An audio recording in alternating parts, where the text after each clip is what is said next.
예, 언제나처럼 신율의 뉴스 정면 승부, 오늘 하루 중에 정치 뉴스 여러분께 전달해드리고 함께 생각해보는 뉴스 인앤아웃으로부터 시작할 텐데요.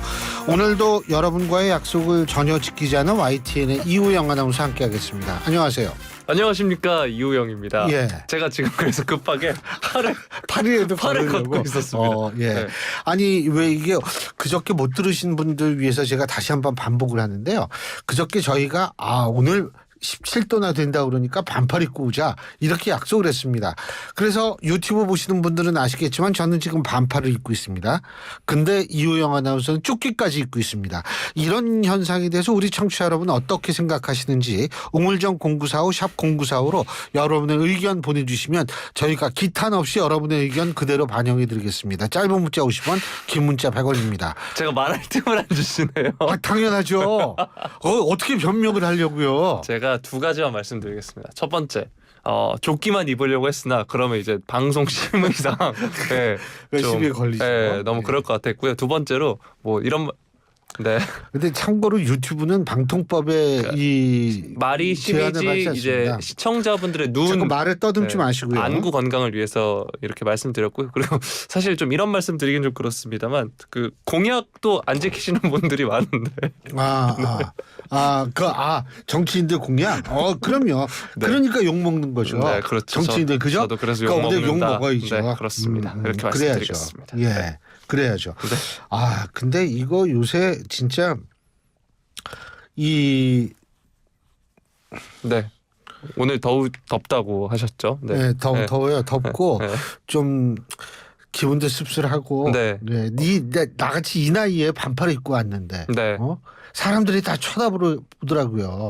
지금 이렇게 옷이 몇 있으신데 지금 그렇게 조용히 하세요. 네. 네. 화면에 이 옷들이 안 잡히네요. 네. 아쉽네요. 네. 네. 좀 이따 입을 거예요. 네, 알겠습니다. 참. 자, 오늘 어떤 얘기부터 해볼까요? 네, 오늘 갤럽 여론조사부터 한번 살펴보도록 하겠습니다. 한국갤럽이 지난 5일부터 7일 네. 갤럽 여론조사 전에 제가 그 전에 먼저 소식부터 다뤄드릴 텐데요. 오늘 이게 왜 이렇게 되냐 하면요. 네. 약속을 안 지켜가지고 이게 자꾸 꼬이는 거예요, 이제. 예. 네. 조희대 대법원장 후보자 임명한 가결 소식부터 다뤄드리도록 하겠습니다. 오늘 국회를 통과를 했죠. 임명동의안이 통과를 했습니다. 이 김명수 전 대법원장이 지난 9월 24일에 퇴임을 했고 이균용 전 대법원장 후보자 임명동의안이 국회에서 부결이 됐었죠. 그래서 장기간 이어져온 대법원장 공백 사태 74일 만에 해소가 됐습니다. 오늘 살펴보면 출석 의원 292명 중에 찬성이 264명, 반대 18명, 기권 10명으로 가결이 된 건데요. 표결은 무기명 전자투표로 이뤄지고요. 제저의원 과반 출석에 출석의원 과반 찬성이 가결 요건이라고 합니다. 네. 앞서서 오늘 오전 인사청문 특별위원회 전체 회의에서 여야 합의로 원만하게 임명 동의안 심사 경과 보고서가 채택이 돼서 본회의에서도 무난한 가결이 예상이 됐는데 이렇게 임명안이 가결됐다는 소식 먼저 다뤄드리겠습니다. 예, 이게 일반적으로 총선이 다가오면요. 많은 분들이 이렇게 생각하시는 분들이 있어요. 뭐냐면 그러면은 더 싸우겠지 이렇게 생각하는 분들이 있는데 그렇지 않습니다. 총선이 가까울수록 중도층이 표를 흡수해야 되기 때문에 좀 덜 싸우는 모습을 보여주려고 노력을 하는데 이번에 좀 예외거든요. 예산안 가지고도 뭐 싸우지, 좀 있으면 쌍특검 가지고 싸우죠. 막 난리인데 이번 같은 경우마저도 이게 만약 통과를 안 시켜준다면 아마 상당한 역풍에 시달릴 거라고 민주당도 생각을 했을 거예요. 물론 저는 이번 이제 대법원장이 되신 분이 굉장히 훌륭한 인격과 인품과 정말 뚜렷이 문제 제기를 할 수 있는 게 없을 정도로 훌륭하신 분이라는 점도 많이 작용을 했겠지만 하지만 민주당의 어떤 전략적 선택도 작용을 했다. 그렇기 때문에 민주당은 오늘 이것을 통과시킨 대신에 아마 쌍특검을 가지고 승부를 벌이려고 할 겁니다. 그러니까 지금 이 앞으로의 국회는 굉장히 또 험악해질 가능성이 높다 이런 생각을 하십니다. 이걸 읽어드려야 되나? 2690님이 이런 말씀 주셨네요. 이효영 아나운서 건강이 안 좋으신가 보죠. 요즘 독감이 유행해요. 조끼 입고 막 이렇게 입었잖아요. 저는 굉장히 건강한 신체와 건강한 정신을 갖고 있습니다. 8145님 우영 아나운서 파이팅. 역시 젊은 세대 멋쟁이 네. 이렇게 해주셨어요. 이분도 친구분이 아니신지 나중에 한번 여쭤보겠습니다. 아닙니다. 네. 네. MZ세대 YTN 라디오 MZ세대 아이콘으로 거듭나도록 하겠습니다. 그렇죠. 네. 뭐 아이돌 앞으로 아이돌로 소개해 드릴게요. 네. 괜히 반팔 입었어요. 네, 말씀하세요. 건강 조심하시길 늘 바라겠습니다. 자, 이어서 갤럽 여론조사 살펴드리겠습니다. 한국갤럽이 지난 5일부터 7일 전국 만 18세 이상 1000명을 상대로 조사를 했는데요. 윤석열 대통령 직무수행 긍정평가 응답 32%를 기록을 했습니다. 긍정평가 이후로는 외교가 31%로 가장 높았고요. 부정평가의 경우에는 직전 조사보다 1%포인트 내린 59%로 조사가 됐는데 부정평가 이후로는 경제, 민생, 물가 19%, 외교가 13%로 기록이 됐습니다. 정당 지지도도 살펴보면 국민의힘이 직전 조사보다 2%포인트 상승한 35%, 더불어민주당은 1%포인트 하락한 33%였는데요. 정의당이 4%를 기록을 했고 무당층의 경우 27%로 직전 조사에 비해서 2%포인트 내렸습니다. 자, 그리고 총선을 앞두고 이 항목에 대해서 이제 여론조사 계속해서 말씀드리고 있는데 내년 총선 결과에 대한 조사에서 현 정부를 지원하기 위해 여당 후보가 많이 당선돼야 한다. 35%, 현 정부를 견제하기 위해 야당 후보가 많이 당선돼야 한다. 51%로 나타났습니다. 연령별로 보면 60대 이상에서는 여당 승리, 50대 이상에서는 야당 승리가 우세했고요. 총선에서 투표할 의향이 있는 정당을 묻자 국민의힘, 민주당은 37%씩, 정의당이 7%씩 조사가 됐습니다. 또 장래 정치 지도자 선호도 조사에서는 민주당 이재명 대표가 19% 그리고 이어서 한동훈 법무부 장관이 16%를 기록을 했습니다. 한동훈 장관의 경우엔 작년 6월에 4%로 이제 처음 등장한 이래 계속해서 상승세를 보이고 있고요. 이번 조사가 최고치를 기록을 했다고 합니다. 이번 조사의 표본 오차는 95% 신뢰 수준에서 플러스 마이너스 3.1% 포인트고요. 조사 무선 전화 가상 번호 인터뷰로 진행이 됐고 응답률 13.1%였습니다. 자세한 내용은 중앙선거 여론조사심의위원회 홈페이지를 참조하시면 되는데요. 어제 다뤄드렸던 MBS 여론조사와 한번 비교를 해보면 특히 대통령 국정 운영이나 정당 지지도에서는 큰 차이가 없습니다. 그런데 내년 총선에서 정부 여당 지원론 여기가 이제 42%고 여당 견제론이 47%가 나왔다는 점에서 차이가 좀 있는데 어제 조사와 비교해서 여론조사 총평 부탁드리겠습니다. 일단은 어제 조사 그 말씀을 제가 하랴? 아니요. 교수님이 하시면 이제 제가 뒤에 덧붙이도록 하겠습니다. 그래요? 네, 자연스러운 굉장히 미안하죠. 네? 오늘 반팔 안 입고 와서 되게 미안하죠. 지금 굉장히 따뜻해 보이십니다. 그럼요. 사실 아까 추웠어요. 네. 예.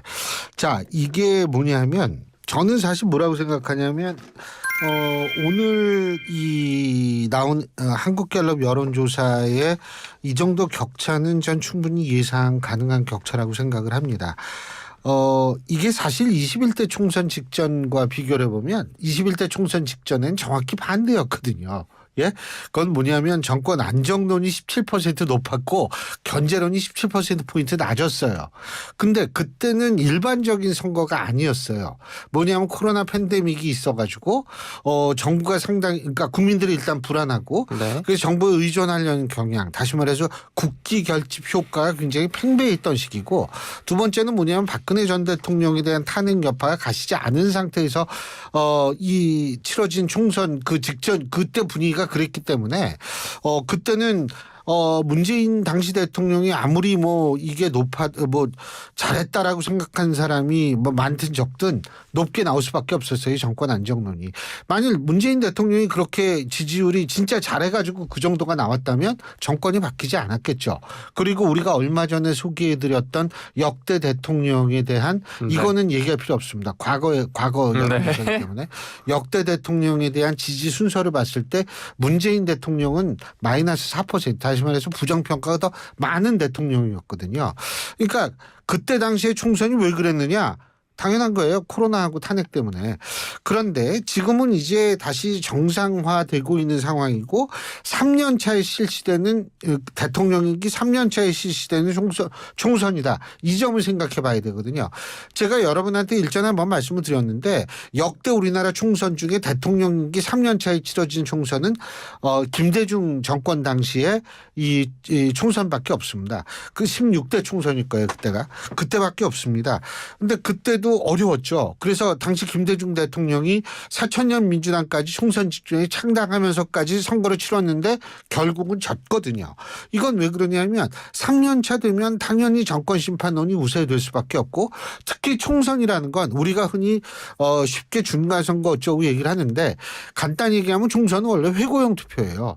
이 회고형 투표라는 거는 이게 이 정권이 잘했나 못했나 이거 평가하는 성격이 강하거든요. 그러니까 이렇게 높은 거는 당연합니다. 당연하기는. 그래서 이게 여당의 입장에서 볼 때는 절대로 이런 상황에서 유리하게 선거를 치를 수 있는 방법이 없는 그런 방법은 있지만 상황은 굉장히 어렵다. 이렇게 볼 수 있죠. 네, 앞서서 말씀드린 MBS 여론조사는 엠브레인 퍼블릭, 퀴스텔 리서치, 코리아 리서치, 한국 리서치가 지난 4일부터 6일 전국 만 18세 이상 남녀 1,006명을 대상으로 했고요. 휴대전화 가상번호를 이용한 전화 면접 방식이었습니다. 표본오차 95% 신뢰 수준에서 플러스 마이너스 3.1%포인트고요. 응답률 16.8%를 기록했었습니다. 자, 그리고 조금 전에 앵커께서 이제 여당 입장 상황이 좋지 않다라는 이야기를 해주셨는데 관련 소식들 또 이어서 다뤄보도록 하겠습니다. 국민의힘 당 사무처가 최근에 내년 총선 판세를 자체 분석해서 보고서를 작성을 했다고 하는데요. 분석 결과 서울의 49개 지역구 중 우세인 지역구가 강남갑, 강남을, 강남병, 서초갑, 서초을, 송파을 이렇게 6곳인 것으로 알려졌습니다. 현 여권이 참패한 지난 2020년 21대 총선에서 국민의힘의 전신인 미래통합당은 서울 강남 갑을병, 서초 갑을, 송파 갑을, 용산 이렇게 8석을 확보를 했는데 내년 총선에서는 이보다 더 적은 걸로 지금 분석 보고서는 나온 겁니다.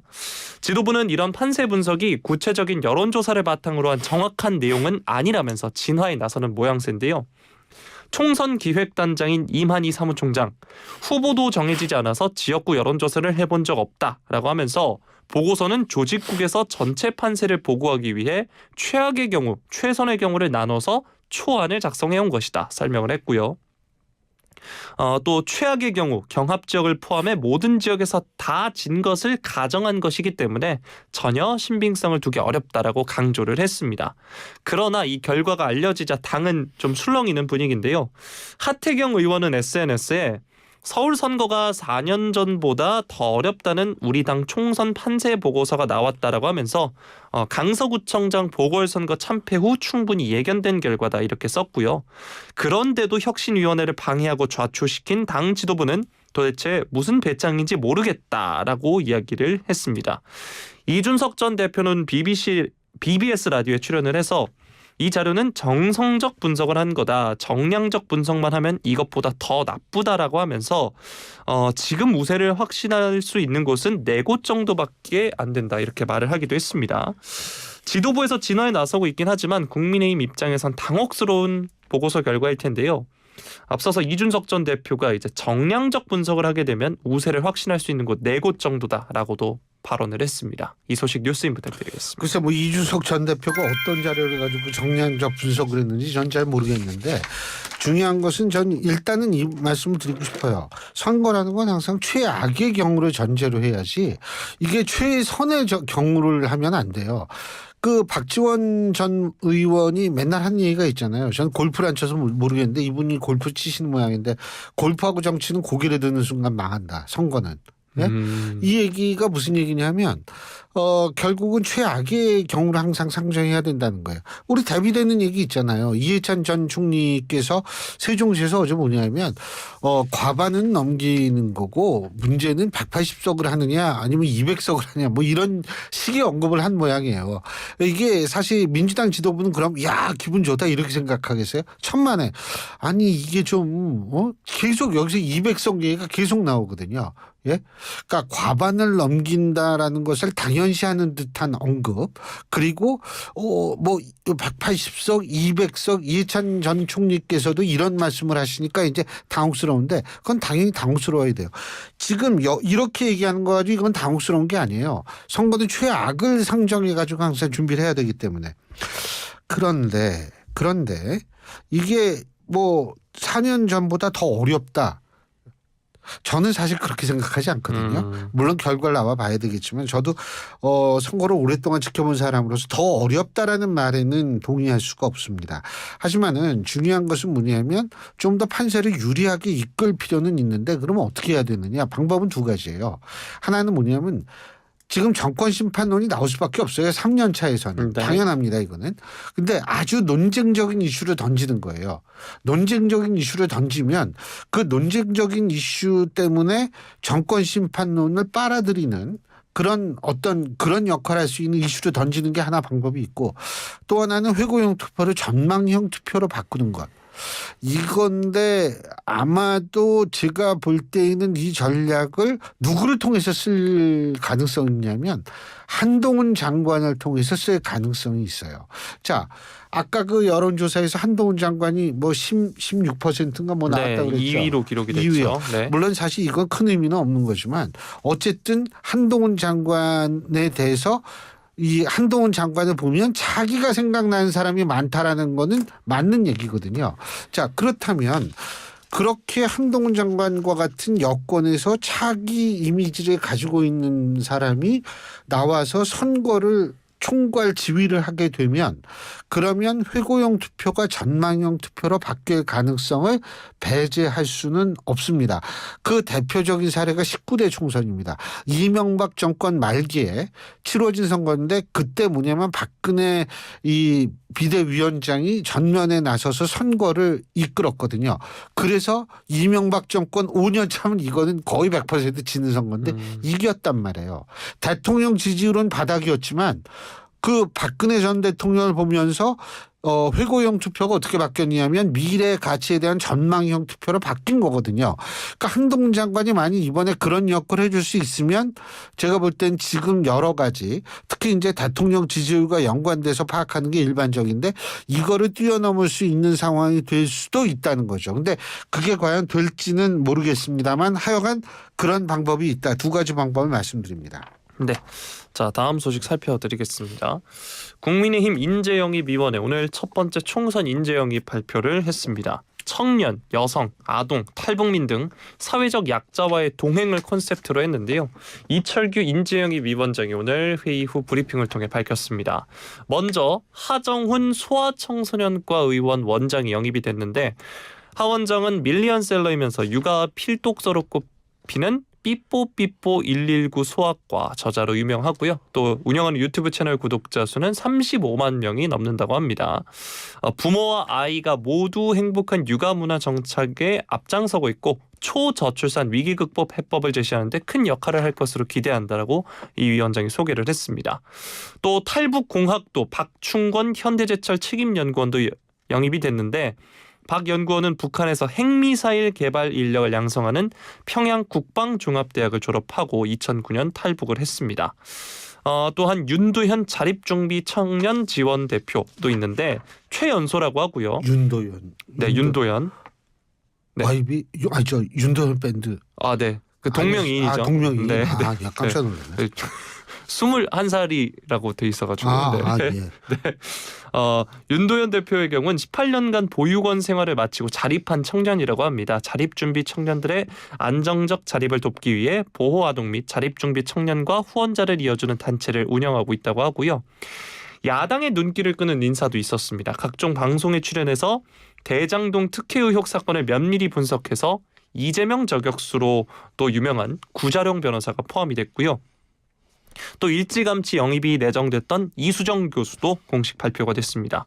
이 교수는 또 라디오 인터뷰를 통해서 험지로 가겠다라고 이야기를 했고 민주당 우세 지역인 경기 수원정 출마 의지를 밝힌 바가 있죠. 또 이제 본인이 이기면 그 암컷과 같은 발언 못 나올 것이다 이렇게 발언을 하기도 했습니다. 국민의힘은 영입 인재를 험지에 전략 공천하는 방안을 실제로 고심 중이라고 하고요. 이 교수를 비롯해 발표된 인사 중 일부는 총선에서 지역구에 출마를 하고 출마 대신 당에서 정책 개발 등 역할을 할 인사도 있다 이렇게 밝혔습니다. 다음 인재 영입 발표와 관련해선 과학기술 분야 전문가를 모시기 위해 준비하고 있다라고 말을 했고요. 이제 매주 5명 정도의 인재 영입을 발표할 계획이다라고 인재 영입위가 밝혔습니다. 사실 오는 11일에 그러니까 다음 주에 영입 인재를 발표할 계획이었다고 하는데 더불어민주당도 같은 날에 1호 인재를 발표할 예정이 되다가 혁신위원회가 조기 해체해서 발표 시기를 앞당기게 됐다라고 합니다. 한편 당내에선 혁신 없는 수혜시는 불가능하다 이런 지적도 나오고 있다고 하는데요. 총선 승리를 위해 당의 혁신까지 동반돼야 한다는 건데 혁신위 활동은 조기 종료됐다고 어제 말씀을 드렸고 이번 첫 번째 인재 영입 어떻게 평가하시나요? 선거에서 제일 중요한 3요소가 뭘까요? 퀴즈. 선거구. 반팔? 약속? 조끼? 네. 예. 사실 선거에서 제일 중요한 3대 요소는 구도. 네. 인물, 네. 바람입니다. 네. 근데 이 중에서 사실 비중이 제일 좀 작은 게 인물이에요. 그런데 다시 말해서 인물이 어떤 인물이 나온다 그래서 바람을 일으키거나 구도를 바꾸기 쉽지 않아요. 근데 한동훈 장관 정도 알려진 인물은 바꿀 수 있을 가능성은 배제할 수 없죠. 그런데 조국 장관도 만약 출마하면 약간 구도에 영향을 미칠 수 있을 거라고 봐요. 그런데 이 구도 바람 인물인데 지금 뭐 다 훌륭한 분들이고 좋은 분들이죠. 정말 아주 훌륭한 분들인데 근데 제 말씀은 이런 분들이 나오신다고 해서 지금 판을 어떻게 바꿀 수는 없다라는 거죠.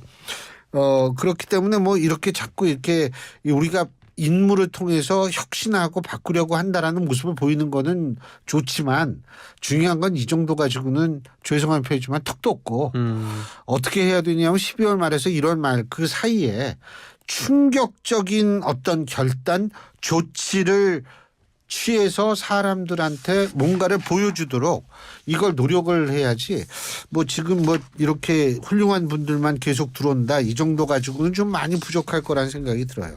네.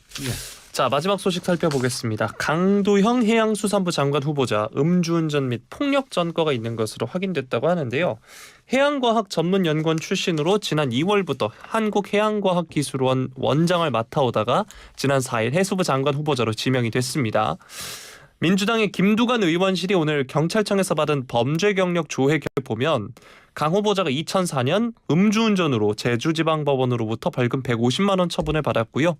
1999년에는 폭력행위 등 처벌에 관한 법률 위반으로 벌금 30만 원 처분을 받았습니다.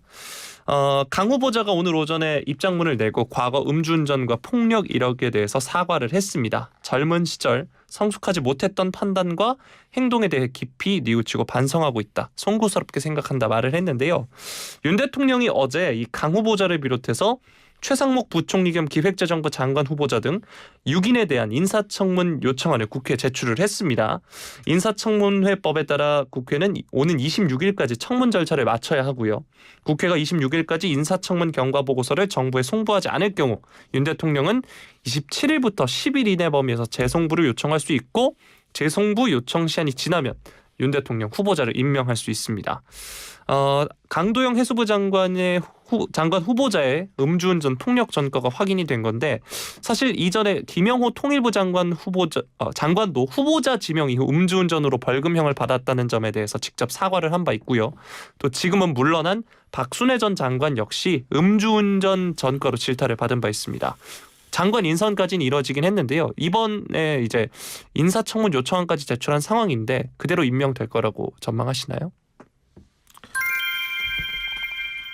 저는 사실 도저히 이해를 할 수가 없습니다. 이 음주운전 전과, 이 전과는요. 전과 기록만 띄워보면 금방 할 수 있는 거거든요. 사실은. 그런데 이 다른 사람들이 없어서 그런지 모르겠지만 음주운전 전과를 있는 사람들을 이렇게 임명하는 이유가 저는 이거는 법치를 주장하는 정권에서는 있어서도 안 되고 있을 수도 없는 일이라고 생각합니다. 더군다나 음주운전이라는 것은 이거는 뭐 사정이 있어서 양해가 될 수 있는 사안은 아니라고 보거든요. 이거는 얼마든지 본인의 의지에 따라서 피할 수 있는 일인데도 불구하고 이런 전과까지 생겼다라는 것은 사과하고 끝날 문제는 저는 아니라고 생각합니다. 지금 우리가 음주운전에 대해서 우리나라에서도 음주운전으로 희생된 어린 아기들 있잖아요. 예? 생각하면 정말 목이 메일 정도로 화가 나는데 과연 이런 국민들의 정서를 어떻게 바라보고 있는지에 대해서 되묻지 않을 수 없고요. 아니 그 뭐 검증을 한다며요. 인사 검증. 뭘 검증을 해요? 저는 진짜 도저히 이거는 이해가 안 돼요. 그래서 폭력 전과가 있고 음주운전 전과가 있고 과거에 내가 젊은 시절에 철이 없어서 잘못했다라고 사과를 하면 국민이 용서를 해줘야죠. 하지만 국민은 용서하지 않습니다. 좀 눈높이 잘하세요. 아니 눈높이 잘하는 게 아니고 좀 상식적으로 판단하시기를 바라겠어요. 저는. 이거는 좀 아니지 않나 전 그런 생각을 합니다. 이거 음주운전 이게 사실 음주운전은 한 사람의 생명을 빼앗고 한 가정을 파괴할 수 있는 일이에요. 예? 이거 간단히 넘어갈 문제 아닙니다. 참 어떻게 할 말이 없네요. 예, 여기까지 하죠. 네. 예, 지금까지 YTN의 이우영 아나운서였습니다. 고맙습니다.